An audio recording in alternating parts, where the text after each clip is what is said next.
Bwana asifiwe. Tumshangilie Bwana Yesu kwa makofi zaidi. Haleluya. Amen. Nimeokoka na nampenda Yesu kwa kunipenda na kuniokoa. Na nashukuru kwa sababu ameendelea kunidumisha katika matumaini ya wokovu. Moyo wangu unampenda Mungu sana na ninatamani kuwa karibu naye kila siku. Bwana Yesu asifiwe sana. Naomba tukae katika viti vyetu katika huo uwepo wa Bwana ambao uko mahali hapa kwa njia ya ajabu sana. Amen. Bwana Yesu asifiwe.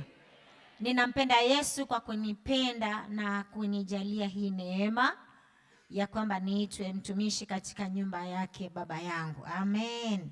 Na nashukuru Mungu pia kwa ajili ya kila mmoja wetu, watumishi wa Mungu walio mahali hapa, wachungaji, nasema Bwana awabariki sana, na viongozi wa kila department, nasema Bwana awabariki kwa nafasi hiyo ambayo Bwana amewaweka ili mkaweze kumtumikia Mungu katika nafasi hizo. Kila nafasi ambayo Bwana amekuweka si bure. Kuna kusudi la Mungu kwa wewe kuwa hapo. Amen. Bwana Yesu asifiwe sana. Na nashukuru Mungu kwa wale ambao jana walipatikana katika ibada yetu ambayo tunaita workers service. Bwana kubariki sana wewe mtenda kazi ambaye unaitii sauti ya Mungu. Unakuja hapa na tunajengana na tunatiwa nguvu kwa neno la Mungu. Tunakumbushwa ya kwamba tumechaguliwa na Bwana. Amen. Hatukuchaguliwa na mtu wa kibinafsi, lakini tumechaguliwa na Mungu wetu. Na kile Mungu ambacho alituchagulia kwamba tukakifanye, kila mmoja wetu amepewa kitu ndani yake ambacho si cha mtu mwingine kukifanyia kazi, ni wewe tu. Bwana Yesu asifiwe sana. Kwa hivyo kila mtu ana kitu cha maana ndani ya moyo wake. Watumishi wote ama watendakazi wote ambao Bwana amekujalia kuwa katika nafasi moja ya utendaji katika nyumba hii ya Bwana, tulikumbushwa ya kwamba hauko mtendakazi tu, bali wewe ni kiungo katika mwili wa Kristo. Kila kiungo kina maana, kina faida katika mwili. Amen. Bwana Yesu asifiwe sana. Hata kama ni kiungo kinaonekana kidogo kama hiki kidole cha pembeni, bado ni cha muhimu sana katika mwili. Amen. Kwa hivyo usijidharau, kwa maana maandiko yalikuwa yanatuonyesha jana ya kwamba walichaguliwa wale ambao walikuwa wanaonekana kama vitu vidhaifu, vitu vinyonge, vilivyo kwamba vinaonekana si kitu, lakini kulikuwa na kitu ambacho Mungu alikiweka ndani ya vyombo hivyo ambavyo vilichaguliwa. Amen. Ambacho hakina mwingine, kile alicho nacho mtu hakina mwingine. Amen. Angalia jirani, mwambie kile nilicho nacho hauko nacho wewe. Bwana Yesu asifiwe sana. Na Mungu anakithamini sana kile ambacho amekiweka ndani mwako. Ni cha muhimu, ni cha maana. Bwana Yesu asifiwe sana.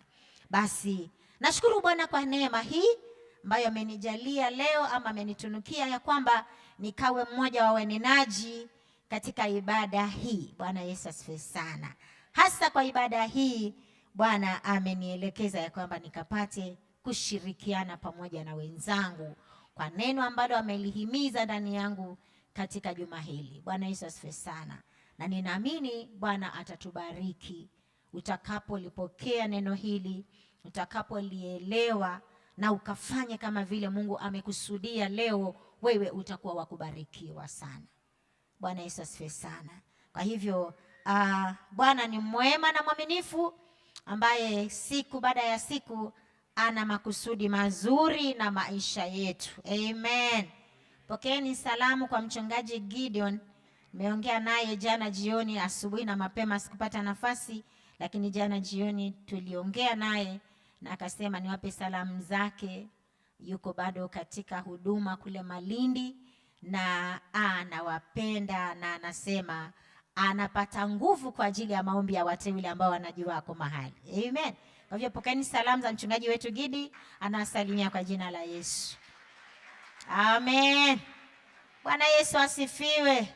Nampenda Yesu kwa kunipenda na kunitunza sana. Nampenda Yesu pia na namfurahia Mungu kwa ajili ya maisha yako. Wewe ambaye kila siku kila wakati umekuja mahali hapa, unanitia moyo. Mbie jirani unamtia moyo yule mama. Yaani hebu fikiria iwe nimekuja hapa Bwana amenipa neno alafu wewe haupo yani. Hii neno ningeipea kwa nani? Sasa kwa sababu wewe upo, basi moyo wangu unafurahia kwa sababu ya uwepo wako. Amen. Na kwa maana uwepo wako upo, tunajua kwamba uwepo wa Kristo uko mahali hapa. Amen. Ili ukakutane na kila mmoja ambaye yuko mahali hapa. Bwana Yesu asifiwe sana. Bwana asifiwe. Amen. Bwana amehimiza neno ndani yangu ambalo tutashirikiana kwa pamoja kwa yale masaa ama yale madakika ambayo yako mbele yetu. Bwana atatusaidia kushiriki neno hili ambalo nimelipa kichwa hiki. Topiki yetu ya leo ni ya kuchekesha kidogo ama ni ya kushangaza. Ati sitanyamaza.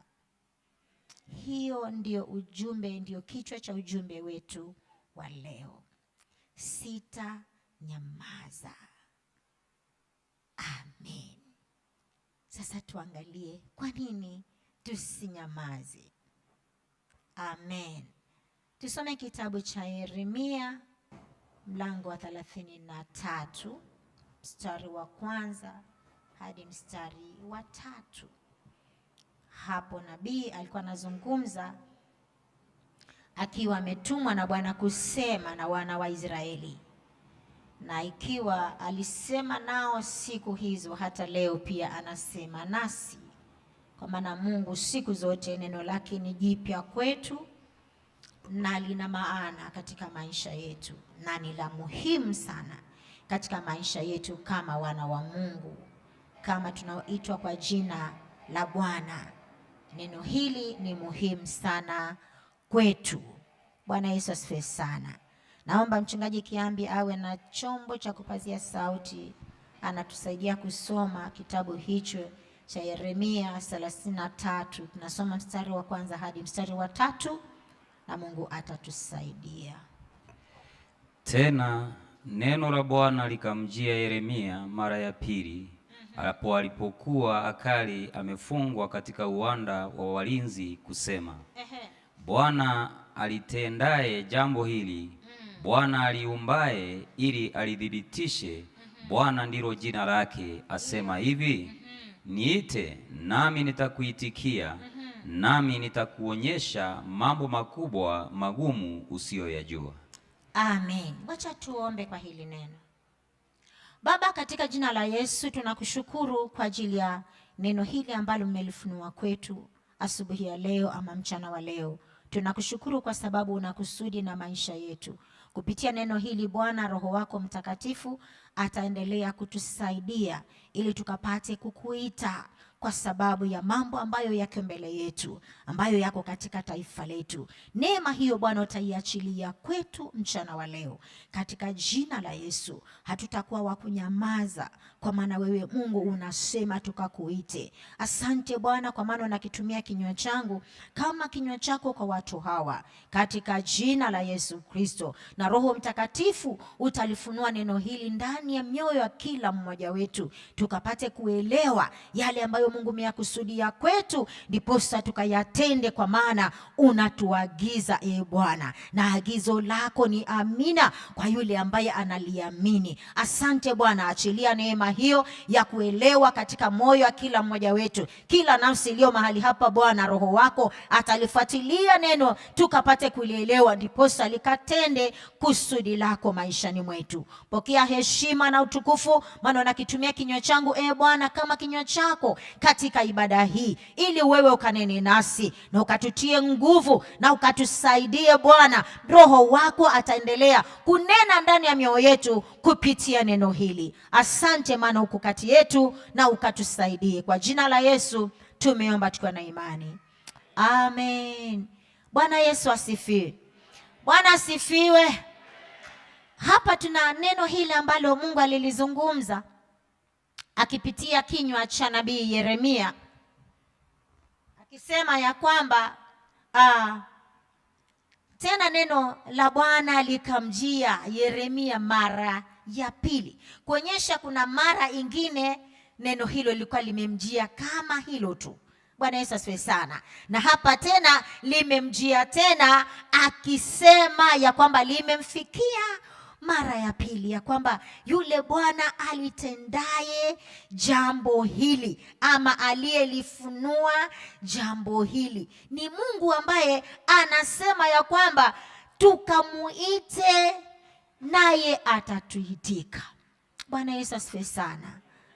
Kwa nini walikuwa wamuite Bwana watu hawa? Kwa maana kulikuwa na mambo ambayo yalikuwa yanamhitaji Mungu ama wanamtarajia Mungu aingilie kati kwa masuala yao.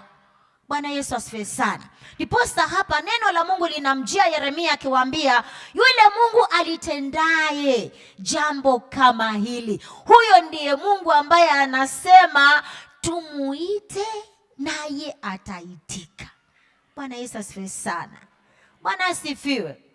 Mungu anasema tunapomuita akiitika. Aliwaambia ya kwamba wanapomuita akiitika Mungu wao atawaonyesha mambo makubwa na yale magumu ambayo hawajayaona. Bwana Yesu asifiwe sana. Kwa hivyo mara nyingi kunaweza kuwa kuna mambo yaliyo magumu, kuna mambo yaliyo mazito, kuna mambo ambayo yameleta utata katika maisha yetu, katika hata taifa letu. Lakini Mungu anasema tukimuita ataitika. Bwana Yesu asifiwe sana. Na atatuonyesha ama atashughulikia yale mambo magumu ambayo hatuwezi kuyafanya sisi wenyewe kwa maarifa yetu ama kwa akili zetu. Mungu anaweza akayafanya yale magumu, yale mazito. Bwana Yesu asifiwe sana. Bwana Yesu asifiwe. Kuna mambo mengi ambayo yako katika taifa ambayo ni magumu na mengine ni yani ya kunyeta. Sijui nitayaitaje. Mambo ambayo mengine ni ya aibu. Bwana Yesu asifiwe. Sisi sote tu wa Kenya hapa. Hata wale ambao si wa Kenya na wako hapa wanaona news. Bwana Yesu asifiwe sana. Ya kwamba kuna vitu ambavyo vinatendeka katika taifa letu ambayo mengine ni ya aibu. Haleluya. Bwana Yesu asifiwe. Lakini hapa neno la Mungu linatupa nafasi ama linatuhimiza ya kwamba tukamuite Bwana naye ataitika. Na akiitika atakutana na yale mambo magumu na makubwa, yale ambayo hatungeyaweza kuyafanya kwa akili zetu. Bwana Yesu asifiwe sana. Mungu anaweza kufanya yale ambayo hata wanasiasa wetu hawawezi kuyafanya. Amen. Bwana asifiwe. Mungu anaweza kufanya hata wanasayansi wetu ambao wako katika nchi hii hawawezi kuyafanya. Lakini Mungu wetu anaweza akayafanya tunapomuita. Amen. Tusome tena andiko lingine. Na Bwana atatusaidia sana leo, tutamuita Bwana, maana hiyo ni amri kutoka juu. Tumepewa hiyo ruhusa na Bwana ya kwamba tukamuite. Na tunaona kuna wengine pia walimuita siku zao. Bwana Yesu asifiwe sana. Tume kitabu cha Zaburi 107. Tasoma kuanzia mstari wa 4 hadi wa 6. Alafu tutaruka tusome mstari wa 19 na 20. Tutaenda kwa haraka kwa sababu mara nyingi masaa yetu hayako upande wetu. Lakini tunataka tujue, tuongee ama tuzungumzie, tugusie maneno machache ambayo tutayaweka mbele zetu mchana wa leo na tutamuita Bwana. Tusaidie kusoma pasta kwa jina la Yesu. Walitangatanga jangwani katika njia ya nyika. Ndio. Hawakuona mji wa kukaa. Waliona njaa. Waliona na kiu. Ndio. Nafsi yao ilikuwa ikizimia ndani yao.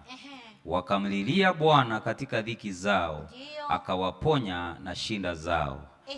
19. Wakamlilia Bwana katika dhiki zao. Ndio. Akawaponya na shinda zao. Ulituma neno lake, uwaponya, uwatoa katika maangamizo yao. Amen. Bwana Yesu asifiwe sana. Bwana asifiwe. Ati walitangatanga katika jangwa. Amen. katika jangwa hilo ambalo walitangatanga ama walikuwa wakitembea na kuhangaika, walipata mateso, waliona kiu, waliona njaa, walikuwa katika hari ama jua kali ambalo lilikuwa linawatesa mpaka wanajisikia kana kwamba wanazimia nafsi zao. Bwana Yesu asifiwe sana. Lakini maandiko yanatujulisha ya kwamba wakati ambapo walimuita Bwana katika dhiki yao, amen, Bwana alishuka na kupambana na kuondoa maangamizi yao. Na tena alipowapatia hata maji, kwa maana waliteswa na kiu, walikuwa na njaa katika kutangatanga kwao, hapo Bwana aliwashukia na akiwapatia kila walichokuwa wanakitafuta. Bwana Yesu asifiwe sana. Haleluya. Kumbe Mungu wetu anaweza hata kushughulika na maisha yetu ya kawaida. Bwana Yesu asifiwe sana. Ati walipotangatanga wakiwa na kiu katika jangwa, nafsi zao zilikuwa katika kuzimia kwa sababu ya hari ama ya jua kali, Bwana alishusha msaada. Amen. Anasema alituma msaada walipolia. Amen. Aliona mateso, lakini ati walipomlilia Bwana. Amen. Bwana akashuka na akakutana na dhiki yao, na hiyo dhiki Mungu akabadilisha, akawapandisha mahali pengine. Yaani Mungu kumbe anapoona vilio, Bwana Yesu asifiwe, anapoona mateso, anapoona na kusikia vilio vya watu wake, anaposhuka ama anapotumana msaada. Mungu hupenda kutuma msaada kwa ajili ya wale wamliliao. Amen. Bwana Yesu asifiwe. Na anapotuma msaada ama anaposhusha msaada kwa ajili ya watu wanaomlilia Bwana, wanaomtafuta Bwana, ikiwa mioyo yao inaamini ya kwamba katika kilio chetu ama katika mateso yetu Bwana anaweza kutuma msaada. Bwana hatumi msaada ukiwa mfupi. Bwana Yesu asifiwe sana. Haleluya. Mungu hatumi msaada ukiwa nusu. Anatuma msaada wa kumtoa mtu mahali ambapo pamekuwa pa mateso, akamweka mahali pengine pa juu. Haleluya. Maana ndio Mungu wetu anavyosema ya kwamba hulituma neno la likafanya nini? Likatuokoa. Haleluya. Kwa hivyo neno ambalo Bwana amelituma leo ili lipate kutuokoa linatuambia ya kwamba tusinyamaze. Haleluya. Kama walimuita Bwana kwa ajili ya dhiki yao, hata sisi tuna nafasi ya kumuita Bwana kwa ajili ya dhiki yetu. Amen. Bwana Yesu asifiwe. Kuna vitu sana vingi ambavyo vinaendelea jamani, katika maisha yetu, katika jamii zetu, katika taifa, vitu vya aibu. Haleluya. Bwana Yesu asifiwe. Unaona mashule mara nyingi zinachomwa na sababu unaiangalia hata si ya maana. Bwana Yesu asifiwe wapendwa. Ukichunguza sababu ambayo watoto wamerayoti kwa hiyo shule mpaka wamechoma shule, hata wafikiri kama sasa hii itakuwa tena ni gharama kwa wazazi wetu. Hiyo haiko. Shetani anafinika hayo mawazo. Amen. Kwa sababu gani? Kuna vitu ambavyo shetani amevinua katika mioyo ya watoto wetu, katika mioyo ya vijana wetu, ambao tunasema hawa ndio ambayo ni taifa letu la kesho. Mungu analiangalia likaendelea kusimamia vitu miaka ijayo. Tayari kuna vitu ambavyo si sawa na hao wanaona ni sawa, lakini tunapomlilia Bwana mchana wa leo, haleluya, tunapomwita Bwana mchana wa leo, ana uwezo wa kuingilia kati hayo ambayo tunayaona ni ya aibu, yale ambayo tunaona hatuyawezi, hayawezi na mwanasayansi, hayawezi na mwanasiasa, yanawezwa na Mungu wetu ambaye tutamuita mchana wa leo, na atashuka na atabadilisha hizo hali. Haleluya. Ni lazima wapatikane watakaomwita Bwana kwa dhiki ambazo tunaziona. Amen. Haleluya. Ni lazima Bwana ajichagulie watu mchana wa leo watakaosema sitanyamaza kwa ajili ya jambo hili. Nitamuita Bwana ili Bwana aondoe aibu nayoiona. Haleluya. Bwana atatia kilio sana leo ndani ya mioyo yetu. Maana Bwana anamtafuta mtu atakayepiga kelele. Anamtafuta mtu atakayelia kwa ajili ya jambo ambalo ni chungu kwake. Haleluya. Inaweza kuwa wewe hauna watoto wa shule, watoto wako wote ni wakubwa, wako kazini, lakini ujue bado wako Kenya hao watoto wako. Haleluya. Kuna wajukuu wako hizo shule tu. Haleluya. Na usipolia leo utalia miaka ijayo. Amina. Hakuna pole kwa hiyo kabisa. Usipolia leo, ambie jirani usipolia leo utalia miaka mingi. Lakini afadhali ufanye nini? Ulie leo alafu ucheke miaka inayokuja. Haleluya. Maana Bwana atakifuatilia hicho kilio cha anayeilia na kugua ndani yake kwa ajili ya kutafuta badiliko. Bwana atakiona hicho kilio na atatia moyo wa kubadilisha mambo ambayo tunayaona si sawa. Amina. Shangilia Bwana Yesu kwa makofi. Haleluya, haleluya. Tuendelee kuangalia waliomuita Bwana na Bwana akashuka kwa ajili yao. Hii inanitia moyo sana, na kwamba kumbe sianzi mimi kulia. Kuna wengine walilia na Bwana akawasikia. Tusome kitabu cha Kutoka mlango wa 3.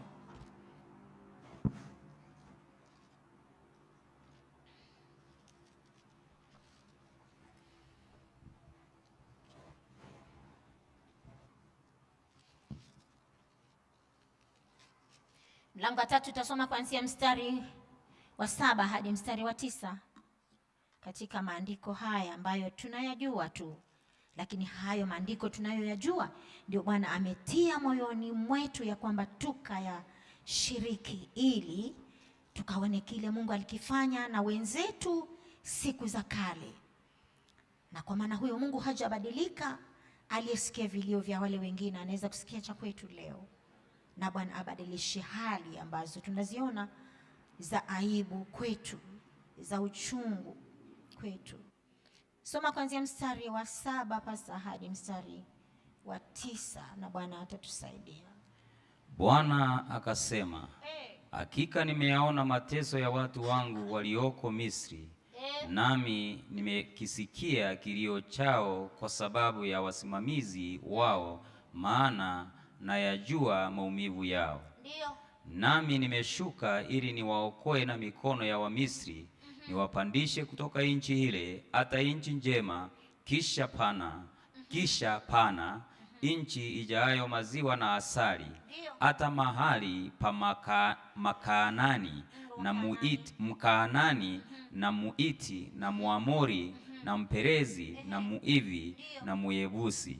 Basi tazama, kilio cha wana wa Israeli kimenifikiria, tena nimeyaona hayo mateso ambayo Wamisri wanawatesa.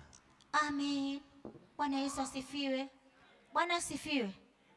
Kisa hiki tumekielewa sana cha wana wa Israeli wakiwa Misri, kwa mateso ambayo waliteswa, na kumbe ilikuwa suluhisho ili Bwana aingilie kati. Bwana Yesu asifiwe sana. Ni hawa walie. Bwana asifiwe sana. Wamlilie Mungu kwa mateso wanayoyapitia. Walikuwa wamekaa pale miaka mingi, waliishi katika mateso, maana wamekaa kama watumwa. Maandiko nikianza kusoma hapa mistari ya kwanza inaonyesha ya kwamba kulitoka mfalme ama Farao ambaye hakumjua Yusufu. Yule wa kwanza alimuelewa Yusufu alivyokuja, lakini mfalme mwingine akatokezea ambaye hakumuelewa, hakumjua Yusufu. Aliona watumwa ambao wanazaana sana na akawalimbikizia kazi ngumu za mateso, za kuwaumiza, ili wanapoteseka, wanapofanya hizo kazi nzito ama ngumu, wasije wakapata nafasi ya kuzaana. Walikuwa tisho katika nchi ile hawa wana wa Israeli. Ingawaje ni watumwa kwa nchi, lakini wamekuwa tisho kwa wale watu. Amen. Kwa sababu gani? Walikuwa ni kizazi ambacho kilitembea na ahadi za Mungu ingawaje wako utumwani. Bwana Yesu asifiwe. Lakini hapa tunaona wakati ule ambao mfalme mwingine alichukua nafasi na akaona uchungu na watu hawa, akawaongezea kazi za mateso. Haleluya. Na kusudi ya kuongezea kazi za mateso ni kwamba wasiendelee kuzaana, kwa sababu wakiendelea kuzaana, mfalme aliyepo katika nchi hiyo alitishiwa ya kwamba wanaweza kuwa hapa wakajashika kujifanya kwa majeshi, wakajifanya kama jeshi ambalo litatushinda, na hawa ni watumwa wetu. Bwana Yesu asifiwe. Ndiposa wakawaongezea kazi za mateso. Haleluya. Maandiko inasema Mungu akaona hayo mateso, lakini akasikia kilio. Haleluya. Na aliposikia kilio akashuka. Amina. Akamtuma mtumishi ambaye anawapatia hawa watu, anawafanya hawa watu awatoe katika vile vifungo ama katika utumwa ule, wasiendelee kukaa katika mateso katika nchi ambayo si yao. Wameishi miaka mingi, lakini mateso yanaongezwa kila wakati. Kukatokea ya kwamba kwa ajili ya vilio vyao, basi Bwana akamtuma msaada, akatuma mtu atakayewatoa. Haleluya.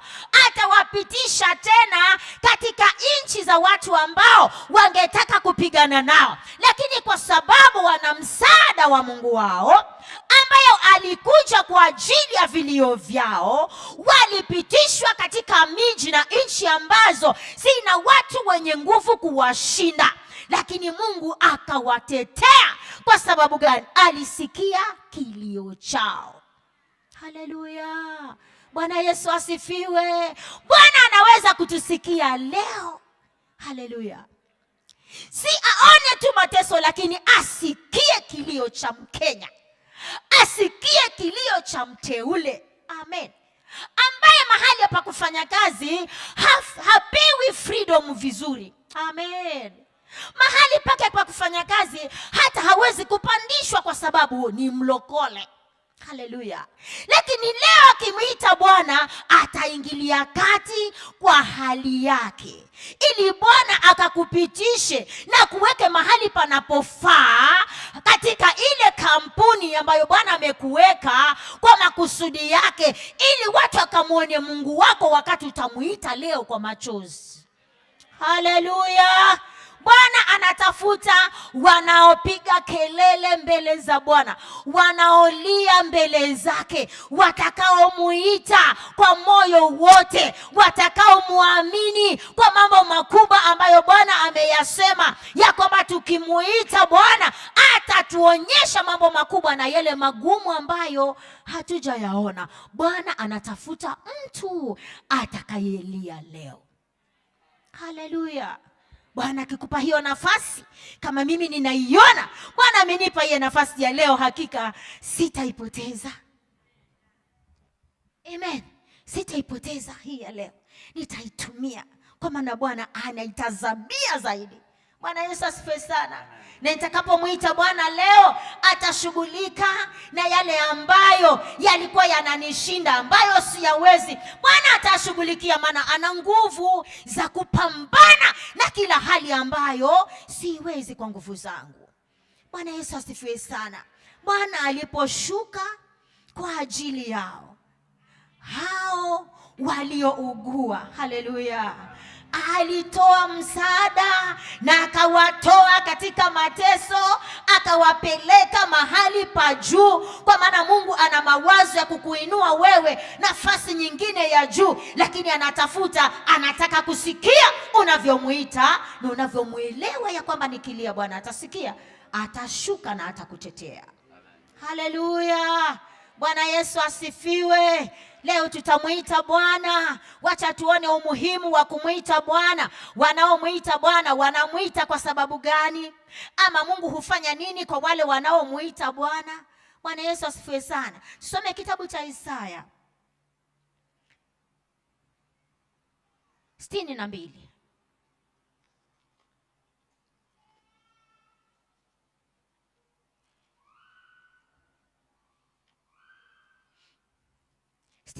Tunasoma kuanzia mstari wa kwanza hadi mstari wa 4. Alafu tutasonga mistari mingine hapo mbele baadaye. Kwa ajili ya Sayuni sitanyamaza, na kwa ajili ya Yerusalemu sitatulia, hata haki yake itakapotokea kama mwangaza, na wokovu wake kama taa iwakayo. Na mataifa wataiona haki yako, na wafalme wote watauona utukufu wako.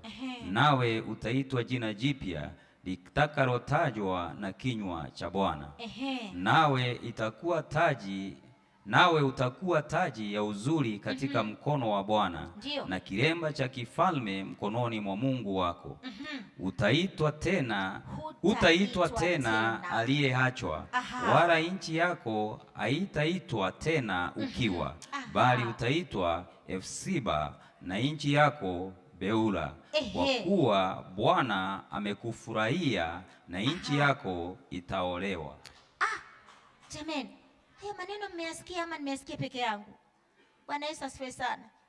Bwana Yesu asifiwe. Kumbe wakati ule ambapo yule anasema sitanyamaza, amen, anatafuta aone haki imetendeka. Bwana Yesu asifiwe sana. Aone haki ambayo inastahili kuwepo katika nchi yake. Bwana Yesu asifiwe. Na akisema huyu mtu amesimama mahali ambapo anasema kwa ajili ya Yerusalemu sitanyamaza, kwa ajili ya Sayuni sitatulia. Bwana Yesu asifiwe. Sayuni ni mahali pake. Tunasema hivi, Sayuni palikuwa ni mji ambapo ni mahali pamejengwa, mahali pa ibada. Haleluya. Sasa Yerusalemu ni mji wote, lakini Sayuni ni mahali ambapo pana nyumba yao ya ibada ilijengwa, watu wakaendelea kumwabudu mahali pale. Haleluya. Na nasema kwa ajili hiyo sitatulia na sitanyamaza, mpaka nikaone ya kwamba taa yake huo mji, haleluya, imewaka tena. Bwana Yesu asifiwe sana. Haleluya. Na wakati ambapo taa yake imewaka tena, kuna nuru katika mji huo, kuna mambo mazuri ambayo Bwana anayataka yawepo. Hata atapokuwa amenyamaza mtu huyu, hayo mambo hayatatendeka, lakini akiendelea kumuita Bwana anasema yataonekana tena kama mwangaza. Bwana Yesu asifiwe. Bwana Yesu asifiwe. Kama una macho ya kuona, angalia saa hii kanisa liko mahali pa aina gani. Haleluya. Bwana Yesu asifiwe. Kanisa lilikuwa lina sauti katika nchi yetu. Saa hizi sauti ya kanisa ni kana kwamba inanyamazishwa. Haleluya. Kama una macho na una masikio ya kusikia, sikia neno hili leo na useme ya kwamba kwa ajili ya Yerusalemu sitatulia, na kwa ajili ya Sayuni sitanyamaza. Utasimama mahali pasawa, ukapate kumuita Bwana mpaka taa ionekane tena. Kanisa la Bwana ndilo taa katika nchi yetu. Kanisa ni kinara cha taa ambalo Bwana ameliweka mahali pa juu. Kanisa linapoendelea kuonekana na sauti yake kusikika, kutakuwa na nuru katika nchi. Lakini taa kama inazimwa, kutakuwa na giza, vitu vitafanyika visivyofaa, na hakutakuwa na mtu atakayenena. Kwa sababu gani? Wewe umenyamaza, wewe umetulia. Lakini kuna mtu ambaye amesema kwa ajili ya Yerusalemu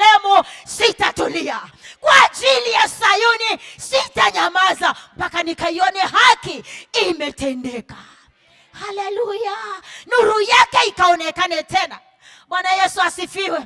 Yerusalemu yetu ni wapi jameni? Ni taifa letu hili. Tazama, kuna vitu vya aibu ambavyo vinatendeka na hauna cha kusema. Ni lazima ulie. Ni lazima ulie. Ni lazima ulie, kwa maana kuna mambo machafu yanatendeka na kanisa likinyamaza. Kanisa linanyamaza kwa nini? Kanisa linanyamaza kwa nini? Mtaule unanyamaza kwa nini? Watoto wakifanya vitu vya ajabu mashuleni unanyamaza kwa nini? Huyu akasema sitanyamaza, na mimi leo sitanyamaza. Nitamuita Bwana atie kilio ndani ya mtu leo. Haleluya. Ni lazima tukaone kumeletwa uponyaji kwa mashule zetu. Vitu vya aibu viishe. Vitu vya aibu viishe. Ati wasichana kwa mashule wanagoma kwa sababu wasichana wengine wamewakataa. Hapana! Hapana! Hapana! Haitaendelea katika taifa iwapo wewe upo, iwapo mimi nipo, iwapo Bwana yupo. Asikiaye machozi, asikiaye vilio, ni lazima aingilie kati. Haleluya. Haleluya. Kwani tutaogopa kupeleka watoto wetu shule ya boarding? Ni lazima wakasome, lakini ukifika huko kuna wengine wamejifanya wa Bwana. Katoto na matiti. Haleluya. Lakini kamejifanya Bwana kwa hiyo shule. Anataka watoto wote wa kike wawe yeye ni Bwana. Na ni mtu na matiti tu kama wengine. Ni lazima tukomeshe jambo hilo. Haleluya. Sema ni lazima likome. Hatutaendelea. Hatutanyamaza. Tutamuita Bwana asikie vilio. Aliyesikia wana wa Israeli anaweza kusikia mwana wa Kenya leo. Haleluya. Anaweza kusikia mwana wa Lord's Gathering leo. Akasema upuzi huo unakoma. Haleluya. Maroho hayo ni lazima tuyakomeshe. Tutayakabili kwa kilio ya kumwita Bwana kwa ajili ya nchi yetu, kwa ajili ya shule zetu, kwa ajili ya taifa hili. Ni lazima likarudi kwa heshima yake. Halitaishi kwa aibu. Haleluya. Wewe ukinyamaza, mimi sitanyamaza. Lakini nimekuambia hivi, ukinyamaza leo utalia miaka yote. Lazima leo ulie. Haleluya. Maana ukimlilia Bwana, Bwana atasikia na atashuka. Atatuma msaada ambao si kwa nguvu zako, ni kwa nguvu za aliye juu, anayeweza kutuma msaada uwezao kutuliza vitu vya aibu kama hivyo. Haleluya. Bwana Yesu asifiwe. Tunamsifu Yesu maana ni msaada wetu. Tunamsifu Yesu maana ndiye asikiaye. Alisema tukamuite na ataitika utakapomuita leo kwa moyo wako wote. Haleluya. Bwana Yesu asifiwe. Yesu atainua huo moyo wa kugua ndani yetu. Maana anasema walipougua, walipolia, Bwana alisikia akatuma msaada kwa patakatifu pake. Haleluya. Patakatifu petu ni wapi jameni? Ni katika madhabahu ya Bwana. Madhabahu yakapate heshima tena. Haleluya. Ukuu wa Bwana ukaonekane, kusifanya upuzi katika madhabahu ya Bwana. Maana tumemwita Bwana, anashusha kile ambacho kitawaogofya na uovu usifanyike makanisani. Haleluya. Shangilia Bwana Yesu kwa makofi. Mbaye Bwana huyo anakutia moyo leo wa kulia. Maana waliolia, walipolia Bwana awasikia na akakomesha dhiki yao. Wewe kama huyo ni dhiki, maana watoto wako ni wakubwa, mimi naiona dhiki. Maana wajukuu wangu wameingia shule, hata mwingine ameingia mwaka huu. Sasa akakaitwa ni kaboi, lakini kakaonekane ni kabibi kaboi mwingine. Ishindwe kwa jina la Yesu. Haleluya. Bwana Yesu asifiwe sana. vile wajukuu wangu anakaa handsome boys, lakini wakaonekane kumbe atakanakaa bibi ya boy mwingine. Si hiyo ilaniwe kwa jina la Yesu. Kama wewe unaipenda nyamaza, lakini kama huipendi sema ishindwe kwa jina la Yesu. Haleluya. Amen.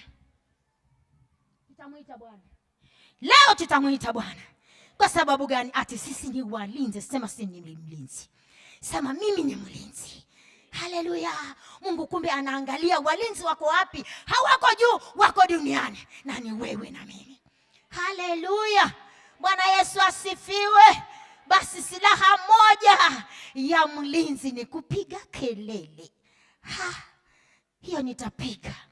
Kama bunduki siwezi shika, lakini kelele naweza piga. Bwana Yesu asifiwe sana. Bwana Yesu asifiwe. Tusome kitabu cha Ezekieli mlango wa 33. Ezekiel 33.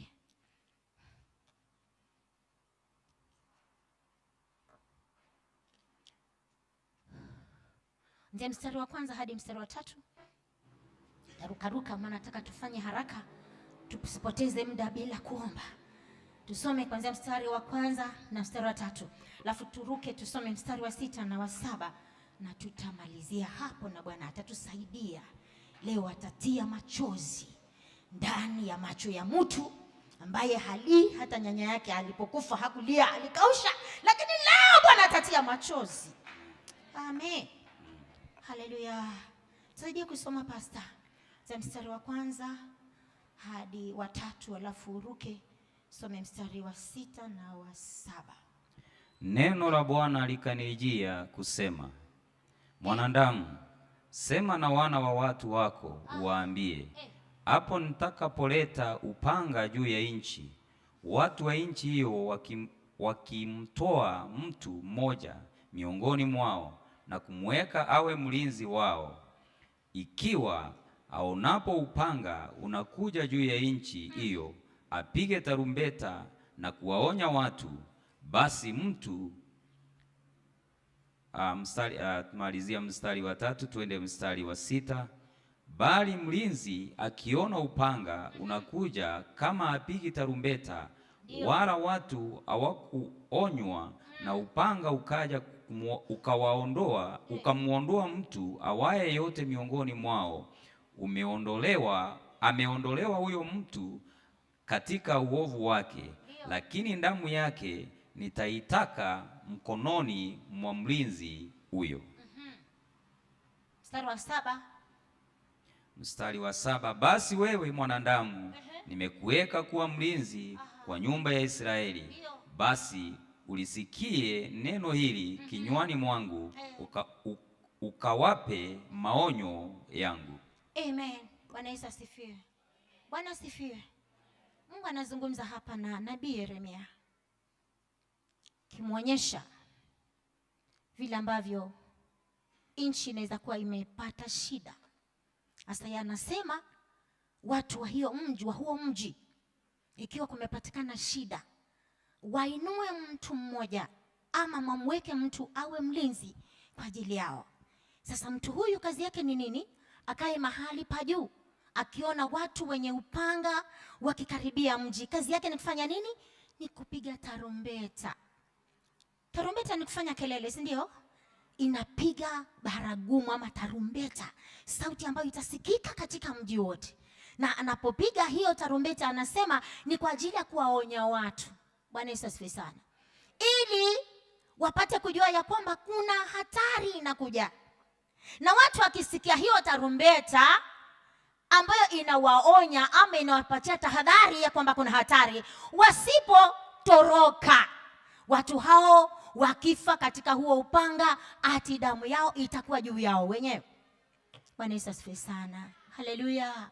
Lakini mlinzi huyo aliyewekwa mahali pa juu, akiona upanga unakuja, na yeye asipige tarumbeta, anyamaze. Bwana Yesu asifiwe.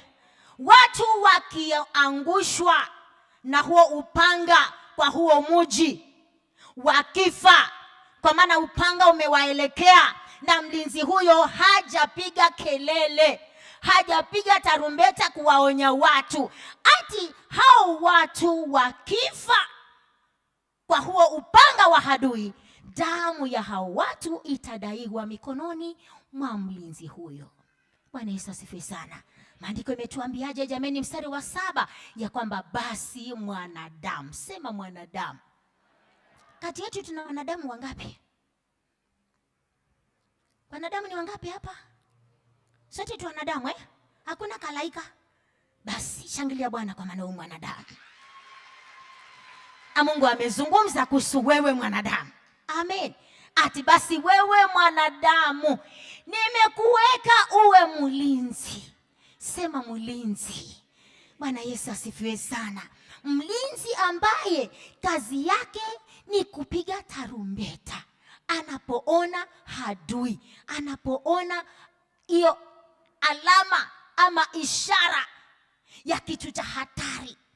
Mlinzi huyo kazi yake ni kufanya nini? Ni kupiga kelele, apate kuwaonya watu.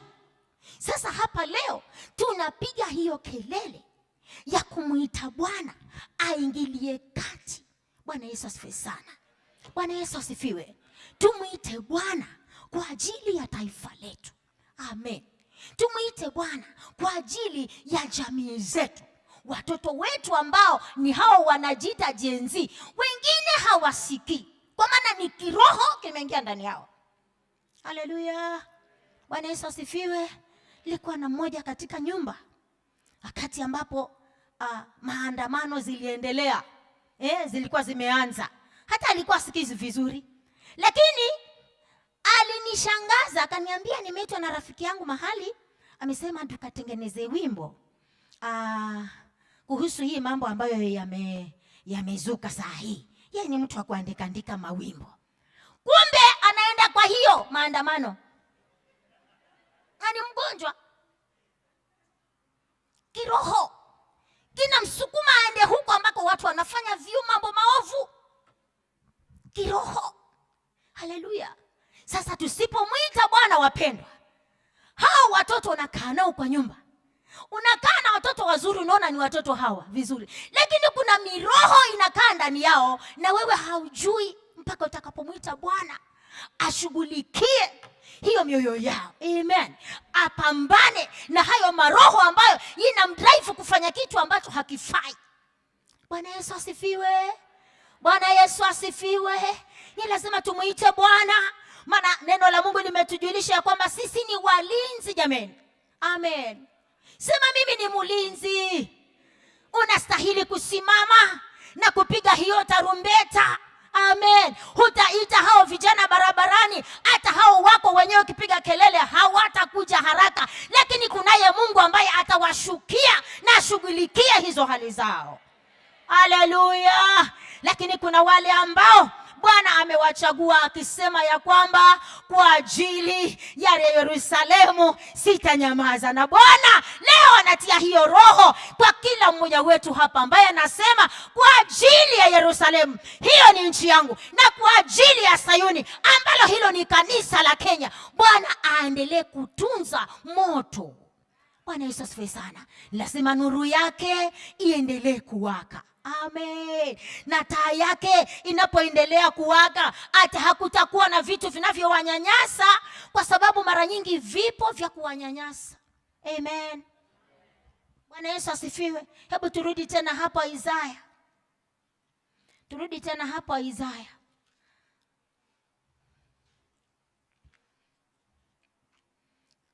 Huo mlango wa 62. Tutasoma hapo kuanzia mstari wa 6 hadi mstari wa 9.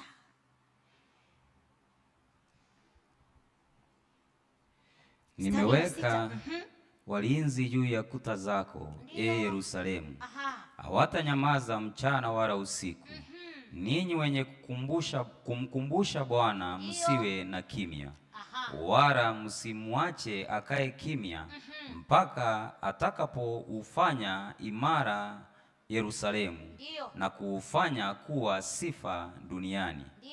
Bwana ameapa kwa mkono wake wa kuume na kwa mkono wa nguvu zake, hakika sitawapa adui zako nafaka yako tena kuwa chakula chao, wala wageni hawatakunywa divai yako uliyoifanyia kazi. Lakini walioivuna ndio watakaoila na kumuhimidi Bwana, na walioichuma ndio watakaoinywa ndani ya nyua za patakatifu pangu. Amen. Bwana Yesu asifiwe sana. Bwana asifiwe. Kumbe unapoendelea kumuita Bwana, aliposema ya kwamba hata nyamaza mpaka aone nuru yake imepatikana tena, hapo Bwana anaendelea kusema ya kwamba wanapoendelea kumuita Bwana, anaposhuka anasema Bwana hata ruhusu tena. Amen. Bwana asifiwe. Hata ruhusu tena nafaka yao iligwe na wengine wanaoitwa wageni. Amina. Bwana asifiwe.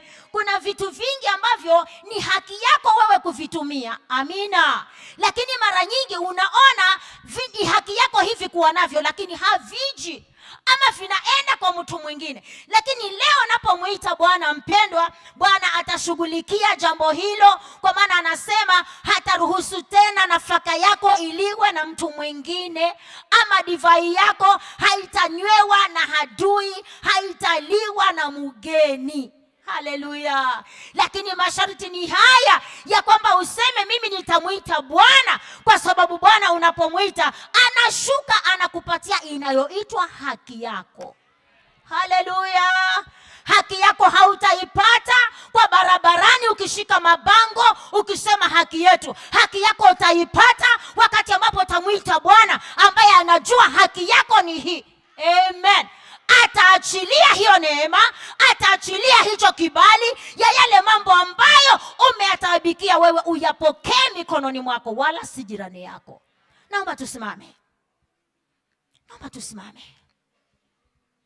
Maana anasema tukamwite ataitika. Bwana leo atie machozi ndani ya macho yako. Amen. Zamani nikiwa mdogo nilisikia ati wanaume hawana machozi, lakini naomba leo Bwana atie machozi kwa wanaume. Haleluya. Maana huyo mtoto wako mmoja wa kiume ambaye umempatia jina la baba yako, akienda college anaitwa bibi ya fulani. Akiitwa bibi na ni mwanaume, atakuletea mjukuu. Uliza mwanaume aliye karibu na wewe. Bwana Yesu asifiwe. Kama hautalia leo wewe, huyo mwanao mzuri umempa jina la baba yako, ambayo unajua wewe ukiondoka yeye atasimamia boma kama jina la baba yako lilivyo. Kumbe akienda college ni bibi ya mtu mwingine. Tanyamaza ama utalia? Haleluya. Nyosha mikono mbele za Bwana. Hatutaimba wimbo, mulilie Bwana, maana anasema tukimlilia, tukimuita yeye ataitika. Alisikia vilio vya wana wa Israeli walipopewa kazi nyingi, walipopewa kazi ya kuchokesha ati ndio wasizae. Lakini walipomlilia Bwana, Bwana alishuka na akawatoa, akawapeleka katika nchi ya ahadi, nchi iliyojaa maziwa na asali, nchi ambayo imepandwa miti ya matunda ambao si hao waliipanda, lakini walikula matunda yake, kwa maana Bwana alishuka na msaada. Haleluya. Hakamoseta ripekayama nalaloma seta rabazia hokokapalemasaya rikasatalaraba ribokoya masaya hoketalaraboseta rabazaya. Bwana tunakuita leo, wewe usitahili. Tunakuita leo, maana alimwambia nabii Yeremia, wakikuita wewe utaitika. Na si leo Bwana, tunakuita wewe unayejua sikitiko, unayejua uchungu wetu, unayeona aibu zetu. Tunakuita wewe uwezaye kukomesha mateso, uwezaye kuondoa aibu, uwezaye kukomesha machungu. Hoko pala bozaya akakopase palama ritekea mamasia oketolena Basa tarabosi. Hey, babakasa polaba. Diketa la rabahaya basia. Oh, bebeseta. Oh, bebeseta na Masaya. Ewe Mungu wetu, wewe ndiwe kimbilio letu, wewe ndiwe msaada wetu. Unasema tunapokuita utatuma msaada kutoka patakatifu pako, utufikie na utuhurumie. Tunakulilia leo kwa huruma zako Bwana, kahurumie taifa letu. Haleluya, kahurumie taifa letu. Oko palabasaya rikesa la babosiha, katika jina la Yesu kahurumie kizazi chetu Bwana, ambacho tunakiona shetani amekionea wivu. Aliona ni kizazi kizuri kilichojaa ufahamu, lakini akatia roho tofauti ndani yao. Oko palabasaya taraba riketa la maramasia rekelele bozekelema ketarama hanta rakaya mabosiha ritera rabozontala. Katika jina la Yesu tunakulilia Bwana, tunakuita Mungu wetu, ili wewe uliyejaa rehema ukatuhurumie Bwana. Nguvu zetu ni wewe Bwana, msaada wetu ni wewe. Wewe ndio uwezaye kushughulika na maroho yaliyozuka katika taifa, yaliyozuka katika mashule. Oko palabazaka sheleremebohonta la mazaya. Unaweza Bwana ukakomesha ala babosa reketa la babosia iteke pala masaya. Katika jina la Yesu utatenda Bwana, kwa mkono wako wa nguvu utatenda Yesu. Utasimama na utakomesha maroho ya uovu, utakomesha maroho ya uasi, utakomesha maroho ya uovu katika taifa letu. Halitatajwa tena na mambo ya aibu, haitatajwa tena na mambo ya uovu katika jina la Yesu. Maana wewe Bwana unashuka ili utuokoe. Ulishuka siku za wana wa Israeli kwa njia ya Musa, ukawatoa Bwana.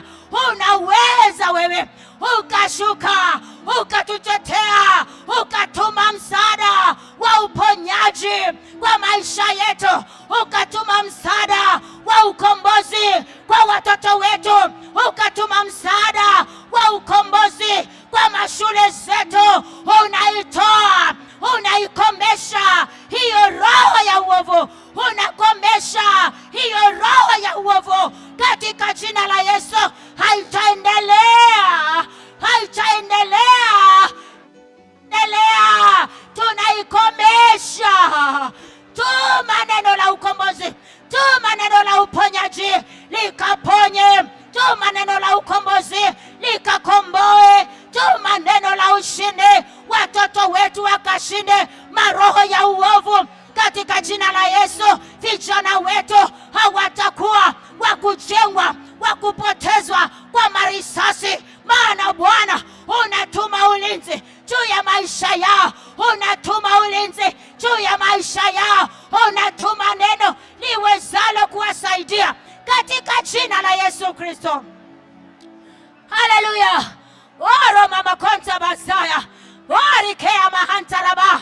Katika jina la Yesu Bwana tunakuita kwa ajili ya Sayuni yetu, kwa ajili ya kanisa la Kenya. Tunaliombea Bwana, wacha sauti yake ikareje katika jina la Yesu. Taa yake ikawake tena, haitazimwa katika jina la Yesu. Kwa watu wachache ambao walikubaliana na vitu vya uovu na Masaya, katika jina la Yesu ninatuma neno la uponyaji, ninatuma neno la ukombozi, ninatuma neno la taa ya Bwana ikarudi kuwaka patakatifu pake. Heshima ikareje katika Sayuni, heshima ikareje, utukufu wa Bwana ukaonekane tena katika jina la Yesu. Kwa kanisa la Kenya kukawe na uzima, kwa kanisa la Kenya kukawe na sauti, kukawe na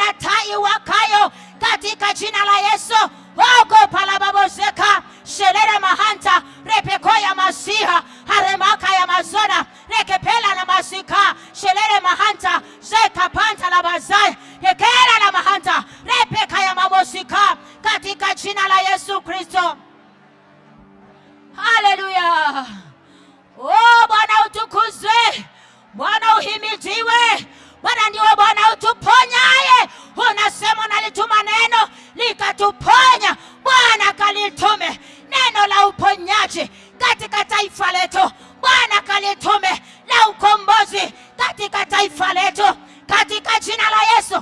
Kukareje amani, heshima ikareje katika kanisa, heshima ikareje katika taifa hili, katika jina la Yesu. Hatutaendelea kutajwa na mambo ya aibu. Bwana, tumekataa mchana wa leo kutajwa na mambo ya aibu, mambo yasiyofaa. Tumekataa jina letu Bwana lisichafuliwe na uovu. Haleluya. Rekebasa talaba rimekaya mabosia rikaya mahanta labazaya, katika jina la Yesu Kristo. Wewe Bwana usikiaye vilio, kasikie vilio vyetu siku ya leo, maana tumelia kwako wewe uliye msaada wetu. Tunalia kwako wewe uliye nguvu zetu. Tumelia kwako uwezaye kutuma msaada wa kutosheleza, katika jina la Yesu Kristo. Haleluya, haleluya. Jamii hazitalia tena kwa ajili ya mauaji ya watoto. Haleluya. Jamii hazitaendelea kulia kwa yule mtoto ametumwa university na pesa ya shamba iliuzwa ili mtoto yule akasome, lakini ameenda kule hasomi, amekuwa bibi ya mwanaume mwingine. Lekata la babasa, likata bahaya mozia, likaya mamoso talabazaya. Bwana turumie Mungu wetu. Hele la raba, hoke talabasia, heke pala raba hanta, jele la bokaya basia, likaya bahanta la bosi, hoke haya pa, likata, shema hanto la ba, likaya mahanta la bosi. Haleluya. Turumie Bwana. Sikia kilio cha yule mama, sikia kilio cha yule baba. Oh, katume msaada. Oh Bwana, tume uponyaji kwa ajili ya taifa letu, kwa ajili ya kizazi chetu Bwana, ambacho tumekiona kimejaa ufahamu, lakini shetani kuzimu imenua maarifa tofauti. Oi! Oi! Oi! Ay, ikapabosa limakaya babasaya yeketalana babasia. Katika jina la Yesu tumekataa maarifa ya kuzimu, tumekataa maarifa ya kuzimu. Katika jina la Yesu watoto wetu hawatabebwa na maarifa ya kuzimu. Mfalme wa kuzimu, tunanyamazisha maarifa yako, tunakombesha maarifa yako katika jina la Yesu. Bwana akukemee mfalme wa kuzimu, Bwana akukemee. Hautatumia watoto wetu kuwafanya vitu vya aibu katika jina la Yesu. Haleluya. Siha rakaposi ndelera mahata basi la makaya paso tarabasi deri hakaya mazaya rapakasoli paya basi dera hayabako santa labasia. Haleluya. Ramamoka sentala ripekeha masiha. Haleluya. Shepe kanta ramabozi kia masaya. Haleluya. Haleluya.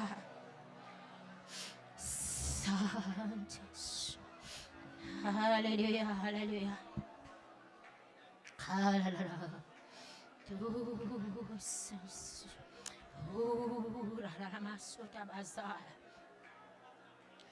Haleluya. Rukime hansa la babo shika na mazaya. Terima hansa la babo kanto la mazaya. Rekepe sonta la mahanta la bozi. Haleluya. Tuekepa Romakaya masia.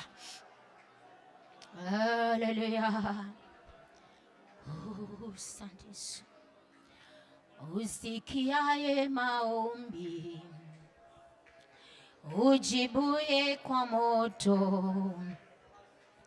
Bwana umwaminifu, usikiaye maombi, ujibuye kwa moto. Bwana mwaminifu, usikiaye maombi, ujibuye kwa moto. Bwana mwaminifu, usikiaye maombi, ujibuye kwa moto. Bwana mwaminifu, yuko Mungu mbinguni, asikiaye maombi yetu. Oh, yuko Mungu mbinguni, ayajibuye maombi yetu. Tukiomba, tunapoomba, usikia, anajibu. Tunapoomba, usikia maombi yetu. Usikiaye maombi, ujibuye kwa moto. Bwana mwaminifu, usikiaye maombi, ujibuye kwa moto. Oh, Bwana